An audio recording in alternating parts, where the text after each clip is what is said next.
नमस्कार दोस्तों, मैं हिंदी व्याख्याता कविता शिवराण एक और नया वीडियो लेकर आपके सामने हाजिर हूँ। आप सब कैसे हैं? उम्मीद करती हूँ आप अच्छे हैं और अपनी तैयारी भी कर रहे हैं लगातार। आज के इस वीडियो में हम बात करेंगे। सबसे पहले तो आप सभी का तहे दिल से आभार व्यक्त करती हूँ। इतनी अच्छी सकारात्मक जो प्रतिक्रियाएँ देते हैं आप मेरे वीडियोज़ पर, आप इतना मेरा सम्मान करते हैं, इतना स्नेह व लगाव मुझसे रखते हैं, उसके लिए मैं बहुत ही गदगद हूँ, बहुत ही खुश हूँ। आप जितने भी सकारात्मक अच्छे कमेंट्स करते हैं वो सब मैं स्क्रीनशॉट लेके उसका रखती हूँ। और जब भी मैं कभी परेशान होती हूँ, थोड़ी बहुत भी मन दुखी होता है, बीती बातों को याद करके कभी कभी मन उदास हो जाता है, तो मैं वो स्क्रीनशॉट देख लेती हूँ, पढ़ लेती हूँ कि हाँ, मेरे साथ इतने अच्छे मेरे प्यारे प्यारे भाई बहन जुड़े हुए हैं, जो मुझसे इतना लगाव रखते हैं। मुझे उनके लिए खुश रहना है, मुझे उनके लिए कुछ करना है, ये सोचकर फिर मैं खुश हो जाती हूँ। तो उसके लिए आप सभी का तहे दिल से धन्यवाद। मेरी प्यारी सी यूट्यूब फैमिली का हृदय तल की गहराई से आभार। और सभी के लिए हमेशा मेरे तरफ से दिल से दुआ है कि आप सभी जो भी साथी मेहनत कर रहे हैं वो ज़रूर कामयाब होंगे। मेरे बाबा बजरंगी से मैं हमेशा रोज़ाना विश करती हूँ, रोज़ाना प्रार्थना करती हूँ सुबह सुबह। तब मैं रोज़ाना कहती हूँ कि जितने भी मेरे साथी हैं, तैयारी कर रहे हैं, जिन्होंने अपने आप को झोंक रखा है, मेहनत कर रहे हैं, उनकी मेरे बाबा बजरंगी जैसी आपने मेरी सुनी थी, मेरी मनोकामना पूर्ण की थी, वैसी ही उनकी भी करना। ऐसी मैं रोज़ प्रार्थना करती हूँ मेरे बाबा बजरंगी से, और मुझे उम्मीद है वो मुझे निराश नहीं करेंगी। उसके बाद एक मेरी बहुत सारी बहनें हैं, वैसे तो मेरे नाम ध्यान में नहीं रहता है, बहुत अच्छे कमेंट्स करती हैं, लेकिन एक मेरी बहन का कहना था कि आप मेरा कभी नाम नहीं लेते हो। तो उनका नाम है गुन्नू 1029 नाम से उनकी आईडी है, एक डिप्पी लगा रखी है, उन्होंने शायद बच्ची है वो, बहुत ही प्यारी सी, और नाम भी गुन्नू मुझे बहुत ही अच्छा लगता है। तो आपका आज मैंने नाम ले दिया है, और आपका बहुत बहुत शुक्रिया जो आप इतने अच्छे कमेंट्स करते हो। और बाकी भी बहुत सारी बहनें हैं, नाम ध्यान में नहीं रहता है मेरे, लेकिन कई बहनें हैं जो रोज़ डेली कमेंट्स करती हैं, और उनका मैं भी आभार व्यक्त करती हूँ। फिर मैं बात करूँगी आज थोड़ी सी कि आप अगर जॉब करते हैं, तैयारी भी कर रहे हैं और जॉब भी करते हैं, वो साथी कैसे तैयारी करें, कैसे टाइम निकालें, या फिर जो बहनें छोटे बच्चे हैं जिनके जो छोटे बच्चों के साथ तैयारी कर रही हैं, वो कैसे टाइम निकालें। वैसे तो समय आपको निकालना होता है, आपको पता होता है कि आपके छोटे बच्चे हैं वो कब सोते हैं, कब उठते हैं, कब आपको टाइम रहता है, या फिर आप जॉब करते हो तो कौन से टाइम आपको जॉब जाना होता है, कब आना होता है, कब आपको टाइम मिल सकता है। ये सब तो आप खुद ही निर्धारित करेंगे, खुद ही टाइम टेबल बनाएंगे, तभी हो पाएगा। क्योंकि हर व्यक्ति की परिस्थिति अलग होती है, हर व्यक्ति का सीखने का अंदाज भी अलग होता है, पढ़ने का तरीका भी अलग होता है। तो किसी दूसरे के द्वारा बनाया कर दिया गया टाइम टेबल कोई दूसरे के टाइम टेबल के द्वारा पढ़ नहीं सकता है साथियों।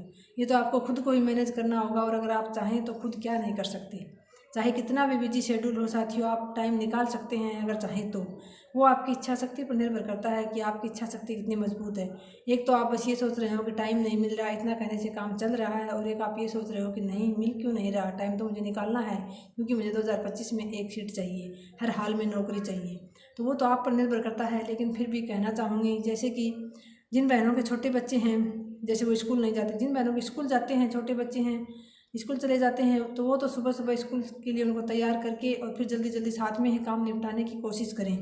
और जब तक वो स्कूल में रहते हैं तब तक पीछे से पढ़ाई करें। ये ना सोचें कि मैं काम निपटा लूँ, क्योंकि काम तो जैसे तैसे करके बच्चे के साथ भी हो जाएगा, और लेकिन आप पढ़ नहीं पाओगे बच्चे के साथ। काम तो आप बच्चा थोड़ा ठीक है तो इधर उधर आपके आसपास खेल लेगा, उसको खिलौना देकर या फिर कोई और एक्टिविटी में लगाकर उसको कुछ देर टीवी के आगे बिठाकर आप काम तो कर लोगे उसको देखते हुए, लेकिन पढ़ नहीं पाओगे आप। तो जब भी स्कूल जाए तो आप पीछे से ये सोचें कि हाँ मुझे पढ़ना है, 3-4 घंटे भी मिल रहे हैं। तो फिर शाम को आप बच्चे को जल्दी सुलाकर आप भी जल्दी सो जाएं, सुबह थोड़ा जल्दी उठ जाएं, बच्चे से पहले उसको तैयार करने से पहले आप घंटा, 1.5 घंटा, आधा घंटा जितना भी निकाल पाओ सुबह निकालो।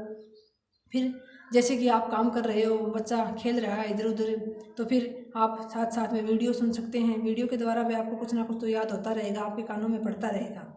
जिनके बिल्कुल ही छोटे बच्चे हैं जो स्कूल नहीं जाते हैं, और जिनके सोने और उठने का भी छोटे बच्चों का कोई समय निर्धारित नहीं होता है, तो उनको भी मैं ये कहना चाहूँगी, पहली बात तो बहनों, अगर कोई आपके आसपास रखने वाला है, जैसे आपकी सास है, देवरानी है, जेठानी है, बहन है, तो आप यथासंभव कोशिश कीजिए कि आप उनकी मदद लीजिए। हाँ, उनका स्वभाव कुछ हार्ड हो सकता है, वो कुछ 1-2 बातें आपको बोल सकती हैं, लेकिन काम आपका है तो आपको थोड़ा सा झुकना पड़े तो झुक भी जाओ। क्योंकि बहनों अपना काम निकालना होना तब हमें झुक जाना चाहिए थोड़ा सा, क्योंकि हमें सफल होना है हमारे बच्चों के लिए। तो अगर वो थोड़ा बहुत कुछ नकारात्मक बोलती भी हैं, कुछ कहती भी हैं, थोड़ा बहुत एक बार सुन के, लेकिन उनकी आप हेल्प ज़रूर ले लें। अगर कोई बिल्कुल ही रखने वाला नहीं है तो जैसे कि अभी तो आप बच्चों के साथ या फिर नौकरी के साथ 4-5 घंटे निकाल लो, बहुत अच्छी बात है। 4-5 घंटे अभी आपके लिए सफिशिएंट है। अगर आप 4-5 घंटे ईमानदारी से पढ़ रहे हो, अपने नोट्स बना रहे हो, तो अभी 4-5 घंटे निकाल लो।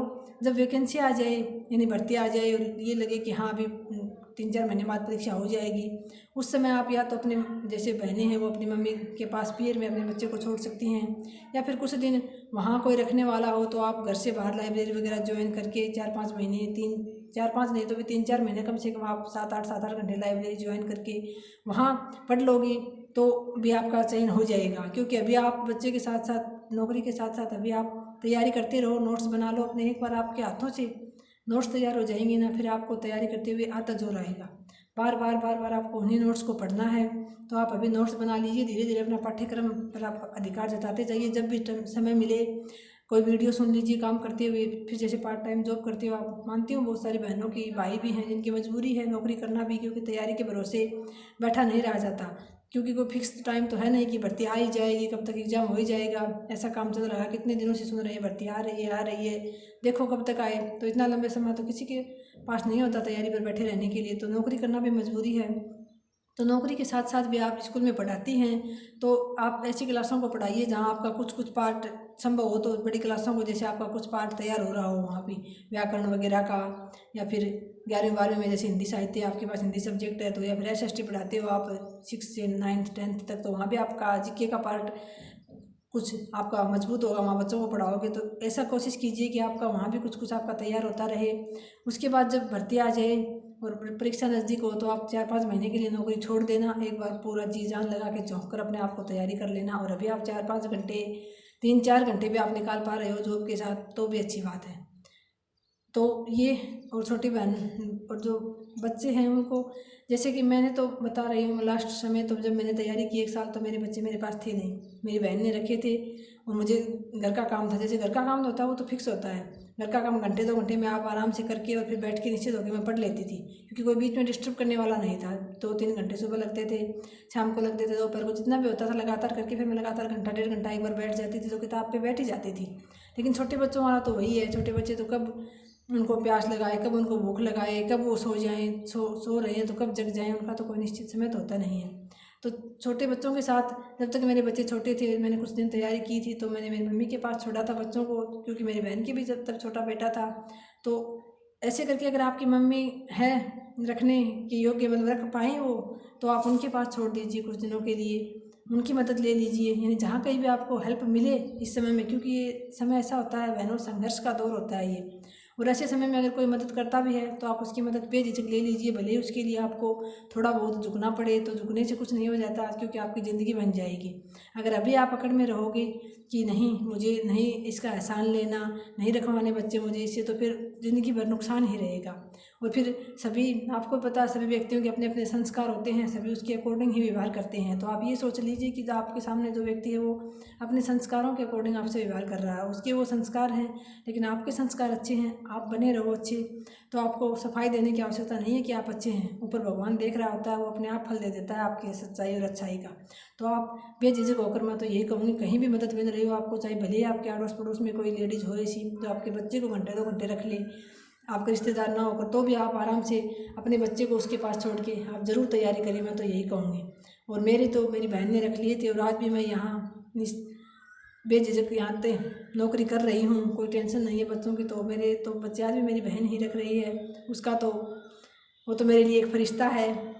तो मेरे लिए तो मेरी बहन है, सब कुछ वही थी मेरे ससुराल में भी, उसी ने मुझे सहारा दिया था और उसकी वजह से आज मैं यहाँ नौकरी कर रही हूँ आराम से, कोई टेंशन नहीं है। नहीं, बाकी का मेरा जो स्टाफ है वो बच्चों को संभालते हुए सुबह शाम यहाँ भी कोई रहती है तो वो उसको भी बच्चों के पीछे से चिंता रहती है, लेकिन मेरे बच्चों की मुझे कोई चिंता नहीं है, मेरी बहन रखती है। तो ऐसे ही आपके घर में कोई भी बहन है, देवरानी जेठानी सास, आपकी मम्मी, कोई पड़ोसन हो ऐसी जो आपके बच्चे को रख सके, तो बेझिझक आप उसकी मदद ले लीजिए। मैं तो ये कहूँगी कभी भी ये मत सोचिए, आप अपने मन में भाव अच्छे रखिए, आपके बच्चे का आपका कोई कुछ नहीं बिगाड़ सकता जब तक भगवान आपके साथ है। आप ये भय ना रखें कि मैं किसी पड़ोसन के पास रख दूँगी तो मेरे बच्चे को पता नहीं क्या, बस आपका विश्वास होना चाहिए, आपका मन सच्चा होना चाहिए। तो वीडियो को ज़्यादा बड़ा ना करते हुए मैं ये कहना चाहूँगी, जो पार्ट टाइम जॉब करते हैं वो साथी भी अभी 3-4 घंटे से लेकर 5 से 6 घंटे 5 घंटे तक भी निकाल रहे हो आप, तो बहुत सफिशिएंट आपके लिए। आप अच्छे से उसकी तैयारी कर लीजिए और बाद में जब वैकेंसी आ जाए तो उसके बाद आप 3-4 महीने बिल्कुल छोड़ दीजिए नौकरी को, 4-5 महीने बिल्कुल एकदम पूरी तरह से डूब कर तैयारी कर लीजिए, तो आपके लिए आराम से आपका चयन हो जाएगा साथियों। और रही बात, कई बार साथी पूछते रहते हैं इतना सफिशिएंट है क्या, इतना सफिशिएंट है, तो साथियों मैं ये नहीं कह सकती कि मेरे नोट सफिशिएंट है। अब एग्जाम ओनर का क्या भरोसा, कहाँ से क्या प्रश्न बनाएगा, मैं आपको ये कह दूँ कि सफिशिएंट है, तो ये बात मैं कभी नहीं कहूँगी। हाँ, मैंने ये नोट्स पढ़े थे, इसके अलावा मैंने आपको बार बार बता दिया, मैंने यूट्यूब से बहुत सारे वीडियो देखे थे, तो आप भी इन नोट्स को बना लीजिए। इसके अलावा यूट्यूब से मदद ले लीजिए, यूट्यूब पर बहुत सारे सर हैं जो पूरा कोर्स भी करवा रहे हैं। इसके अलावा मैन वीडियो तो आपको सभी यूट्यूब चैनलों पर मिल जाएंगे, हिंदी साहित्य, इतिहास के, काव्य शास्त्र के, सबके, तो आप वहाँ से तैयार कर लीजिए साथियों। अगर आपकी इच्छा शक्ति मजबूत है तो आप कहीं से कुछ भी निकाल के तैयार कर ही लोगे साथियों, लास्ट बात बस यही है। तो मेरी दुआएं आप लोगों के साथ हैं, आपके प्रेम व स्नेह के लिए आपका आभार। आज की वीडियो में इतना ही साथियों, मिलते हैं नेक्स्ट वीडियो में। धन्यवाद। जय हिंद, जय भारत।